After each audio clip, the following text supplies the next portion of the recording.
The Las Vegas Sportsline. Presented by the Westgate Las Vegas, home of the world's largest race and sports book and the Super Contest. Money won is twice as sweet as money earned. Presented by WagerTalk.com. All right, here we go. It is the Tuesday Election Day edition of the Las Vegas Sportsline. I'm Dave Kochen. Ralph Michaels is here. Mark Seidel is here. We've got a couple of great guests today. Jeff Sherman from the Westgate, home of Superbook USA, the amazing Las Vegas Superbook. We've got Ryan Coker, hockey insider, later in the show. Terrific handicapper. We'll talk about tonight's matchup between the Golden Knights and the Maple Leafs with him. Don't forget, polls are still open for several hours. If you have not yet voted, it's your chance to go out and have your say in who's going to be serving office in Nevada, both on a state and national level. Federal, I guess, is the right word. Also, a bunch of props out there that one of which directly is going to impact your daily life. So, cast your vote. Make sure and get out there and do your civic duty. Okay, let's talk first opening night in college basketball. We are underway. Big schedule tonight. And, this is where if you've done your homework, you might be able to glean a few edges on the very first night. And one of the ways that I certainly put it to use, you got to have college basketball guides. And Wager Talk has one that is completely free, and it's put together by the man across the console from me. Well, he's not across the console. He's on the other side of the room, actually. That's Ralph Michaels. Ralph, it really is a lot of work, but it's also something you really like because this is your favorite sport. Oh, it is. And, basically, I did the guide because that's how I start doing my power ratings. Simply knowing what a team was last year, all the returning starters, the new head coaches, where other sources rank them. So, hey, it's not going to make you a college basketball expert, but it's going to get your feet wet moving forward. And it's free. So you just go to wagertalk.com and go to Ralph's page, Ralph Michaels, and then you just follow a series of prompts. Just put it in your cart. It is a guide. You do have to register once. Right. If you're already registered at Wager Talk, go right in your guide. If you haven't been there, all you do, no credit card needed, no cost, but you do have to register first, throw it in the cart, and it's yours. It's that simple. Then you just download it. If you want to print it out, you can. If you don't want to print it out, just keep it on your screen. Keep it on your desktop. Pop from page to page. That's what I do. I didn't want to waste, I'm too cheap to type out 66 pages or print out 66 pages. That's a lot of ink.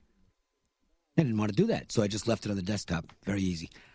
And the way you laid it out, Blue Ribbon is just amazing for its information because you get breakdowns on each player. It's phenomenal. There's nothing close to it. But if you're just looking for basic information, particularly returning starters, new head coach, stuff like that, it's laid out so it's really easy to keep track of, and there's not a lot of navigation necessary. And the thing that I like that I put in there was the returning starters last year. So if a team overachieved or underachieved. If a team had one starter back and did this, and now they have four starters back with the same coach, obviously it's much different. If they had four starters back and yet finished middle of the pack, this year have three, you might think three starters is an advantage, but it could be a negative in that role. And with the start of the college basketball season, we're going to include some games in tonight's rundown of what's happening. We've also got a college football game, a little action as we get to the Tuesday edition of the MJ Christensen 4 at 4.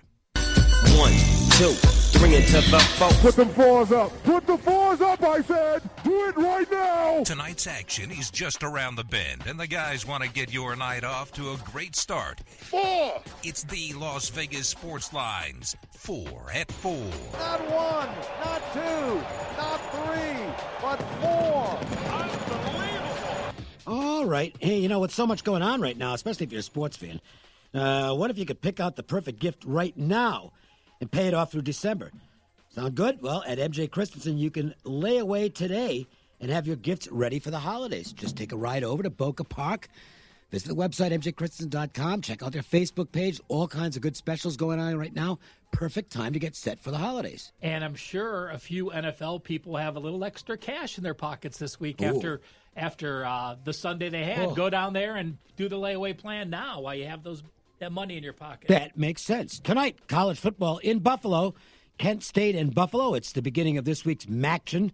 Buffalo is a big favorite in this game, but the numbers come down, and so is the total, and that is directly related to the weather tonight. big wins. Now, it's supposed to maybe lighten up by game time to some extent, but they've had consistent wins in the 30s and gusts up to 60. So not exactly the type of weather that's conducive to a high-scoring game. And, in fact, when the line is this big, it is something that can be favorable to the underdog. You know, the wind is funny at Buffalo. There's sometimes where the wind is like to your front or to your back, which doesn't hurt you as bad. That side-by-side wind where the quarterbacks can't throw from either way is the real negative. I saw it's going to be moving around, so you don't really have the advantage. But total opened at 50, got bet down to 40, back up to 43.5 or 44 now. I still lean the over. Kent State runs tempo. Buffalo got the receiver back last week. Who's going to be in the NFL. So even with the wins, I would still lean with the over. All right, here we go. College basketball, and they started off right. I mean, there's a top-notch doubleheader. And then we'll look at one of the local teams. They are local. I mean, they're in the Silver State. And they're also probably a top 10 team this year. And that, of course, is Nevada. We'll save that game against BYU for the last in this segment. We'll begin with the heavyweights, Michigan State against Kansas. You know, Michigan State lost 2 lottery players, and it was the bulk of their scoring with Bridges and Jackson. I think they're going to have a tougher time tonight putting the ball in the hoops. And when you look at Kansas, yes, only 2 starters back, but an incredible Frosh class and the transfers from Memphis. Self said that Derek Lawson, the Memphis transfer, is very capable of winning the Big 12 Player of the Year. He's that high on him, and he's not that guy that usually pushes his own players in the preseason. It'll be exciting to watch how good he is tonight. Well, speaking of coaches who don't really push in the preseason, Izzo certainly fits that category. I'm not going to say he doesn't care about these games, but he kind of doesn't care about these games. His idea, and this is his track record is clear as day on this, he wants his team playing its best basketball by the back end of the Big Ten schedule, so they're really peaking at tournament time. What happens in November, I don't know how much it really matters to Izzo. I don't think you're going to see him fuming if this team doesn't have a great game tonight. Kansas also has some off-the-court distractions, though, with the stuff surrounding these payments. Any distraction factor there?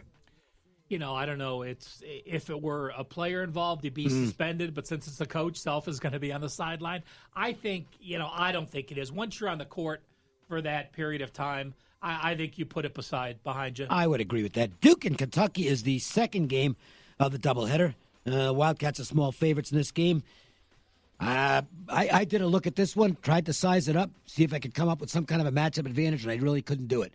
And ended up closing the book on it and saying, okay, have at it, boys. These are 2 legitimate top 5 programs. They're both absolutely loaded with talent, and they're both probably going to be a lot better later than they are right now. Oh, especially with Duke. Yes. I mean, when you lose all 5 starters, and let's put this in perspective. The NBA draft is 2 rounds, 60 players drafted. 8 came from these 2 teams. Kentucky and Duke each had 4 players drafted. Shows you the depth of these 2 teams. Now, you know, the one thing I like about Kentucky is, to me, they're going to have the most impactful transfer in college basketball this year. Reed Travis from Stanford, the 6'11", player. 20 points per game, 9 rebounds per game. You put him with Kentucky and their 2 starters. And Coach K's defense, you know, he plays that man-to-man. He started to get a zone, which was surprising last year.